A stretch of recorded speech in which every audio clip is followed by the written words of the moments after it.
Hey guys, welcome back. We are on the river this morning, and I tell you what, even though we're just about to roll into autumn, it feels like summer's just burst through the door with its shirt half untucked and said, hey, shit, sorry I'm late, because it is bloody warm this morning. The amount of insects that were hitting the windscreen on the way down here was crazy. Anyway, this is going to be a short session. Topwater first up. We've just about got enough light to be able to see what I'm doing down here. I'm actually down this way for work, but I thought, oh bugger it, I'll get up this morning super early and get down here before first light. So we'll try a bit of Topwater, and then we might see how things are looking.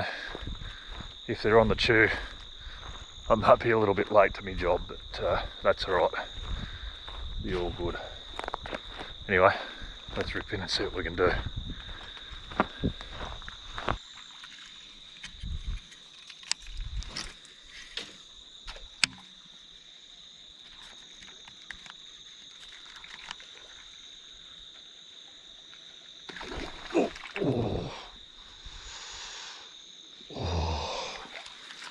That was close. That was close. I think he felt weight though.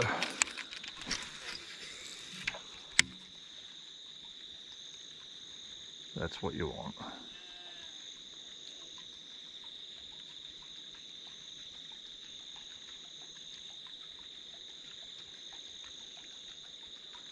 You guys suck at eating surface lures.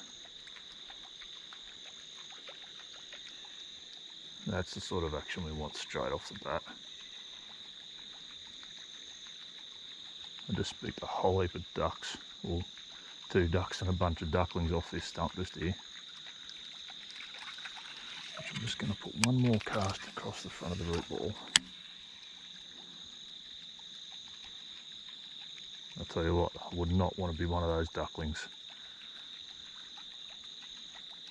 They'd be wanting to stick pretty close to mum and dad. That's cool. These guys are not going to get too many casts in each spot.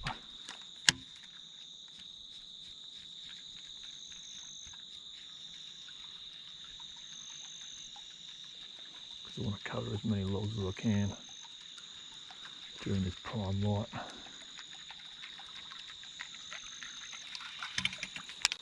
Put one up there.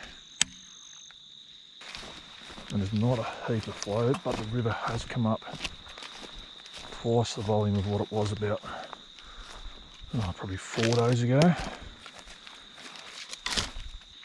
which is actually going to bring more of these logs along this edge here into play. How's getting the boof within the first 5 casts?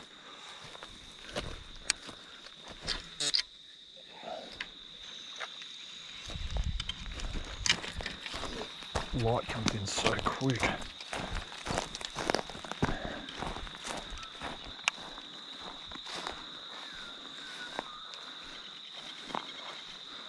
It's actually not what I thought it would look like. It's just a little bit too high where the water's come right over the beach here.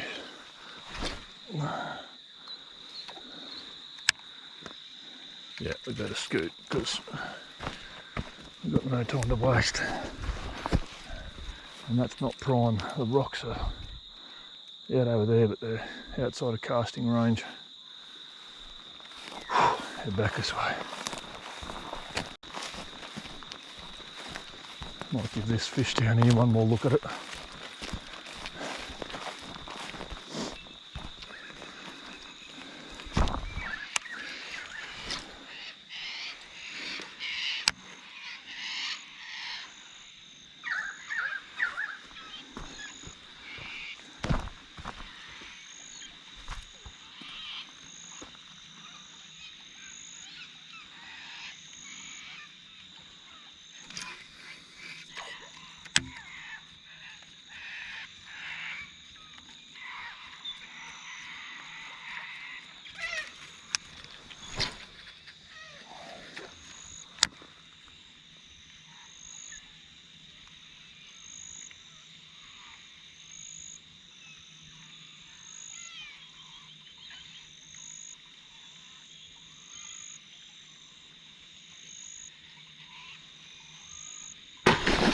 Oh, good fish. Oh no, that was a giant. That was big. Oh, that was a big fish. That was a good hit. Damn.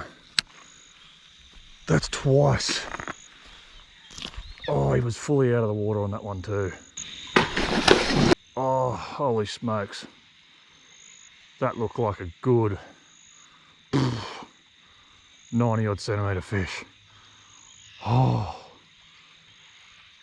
he had it under. Oh, no way. He had that in his mouth. Are you going to come back? I bet you're not.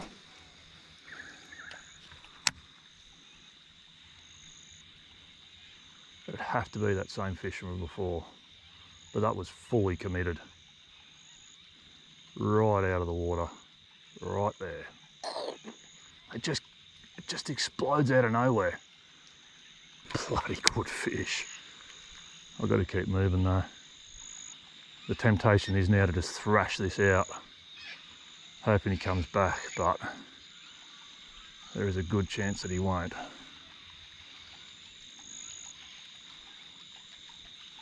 Not a massive amount of flow, just a nice steady flow, and obviously a pretty steep bank you can see there.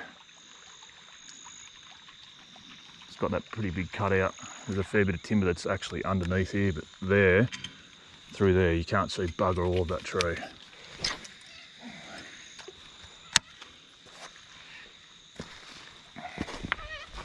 It's a perfect time to hit him too. And I got into him probably a little bit quicker than I almost struck him, because he was right next to that stick, and there's a lot of timber between me and him. One of those times where you just got to go hard, I suppose. Try to not let him get his head buried too much. Oh, that's good.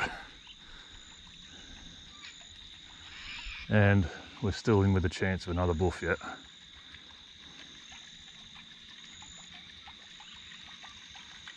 Now this lure, for anyone who's interested, comes from a fella by the name of Ron Bowditch, who's over in Harden. He makes, it's a timber surface lure, and I do actually have a 1/4 ounce hanging off that that middle hook point. I don't need a hook on there. Maybe I do, because I just missed 2 buffs, but that was a shit cast.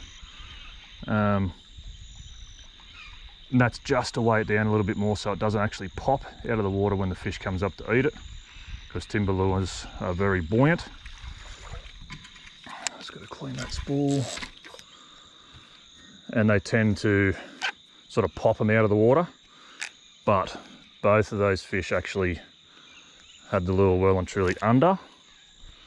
That second one, I don't know what happened, because that felt like that lure came from a long way down when I struck into it. Anyway, that's the way it goes. That's Topwater. It was almost like he'd missed it the first time about 15 minutes ago, and like, I'm not missing another feed. I'm getting that duck or bird or whatever it is full tail up out of the water.